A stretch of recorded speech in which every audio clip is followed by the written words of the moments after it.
What is being counterfeited? Anything and everything. Now, what do I mean by that? Well, if you take a look at what is being counterfeited in the marketplace today, some of you, I think, might be surprised.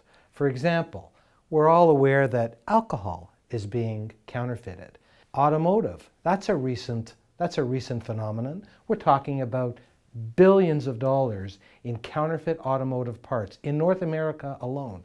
Now take a look at some of these parts. The guy on the right there, that box, take a look at it. Take a look at the spelling. It's misspelled. If not for that misspelling, I'm not so sure that customs would have found that counterfeiter. Would you want to put a Bluetooth headset near your brain that no one has ever checked to see if it's safe? The real authentic products are checked again, checked again.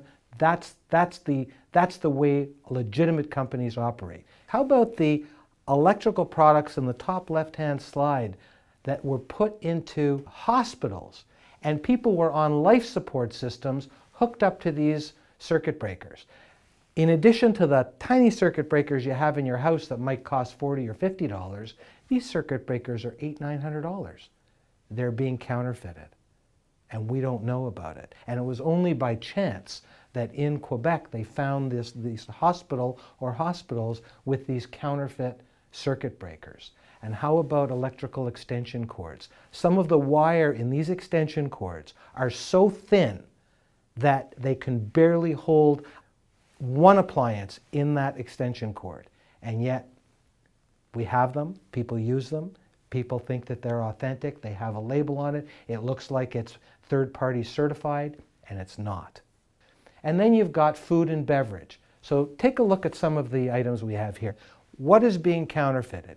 Anything and everything. What do you see at the top left? Pickles. Pickles. If they're counterfeiting pickles, tell me I'm not right. Isn't pickles anything? Isn't pickles everything? And what about other household items? How about hair straightening irons? How about you think it's third-party certified? Is it third-party certified? Well, it's got the third-party certification on it. Big deal. That was the easiest part of the counterfeit, putting the certification mark. So if it's selling for $180 and you're buying it for $120, think twice. Tools. Tools. Power drills. You're an electrician. You're wearing a safety boot. It's got a metal plate in the bottom. Fantastic, except the counterfeiter, instead of gluing it, sticks a nail in, and now you're going to be electrocuted. Software we know about. Even be careful of sunglasses. It's one of my pet peeves when we deal with sunglasses, because maybe they don't have any UV protection. Maybe the toys you buy have toxic paint. Maybe the watches are counterfeit. All kinds of counterfeits, just about anything and everything. And one of the ones that really bothers me are condoms. The condoms have been found, in some cases, not to be made of latex. They don't prevent the spread of AIDS.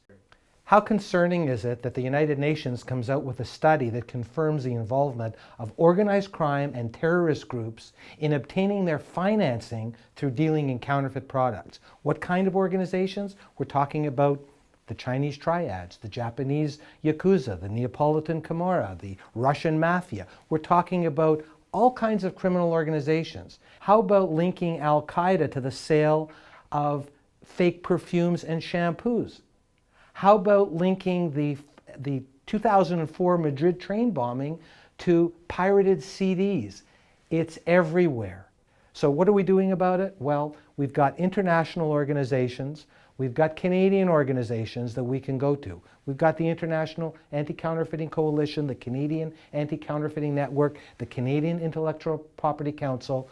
Those organizations can provide you with a resource on how to obtain the information necessary to protect yourself. And finally, where do all of these counterfeits go? Take a look at the slide. Landfill. We're filling our landfill with counterfeits that the real companies didn't authorize, didn't manufacture, didn't ask for it to be manufactured, but they're bearing the loss. But the real loser, us consumers. Thank you.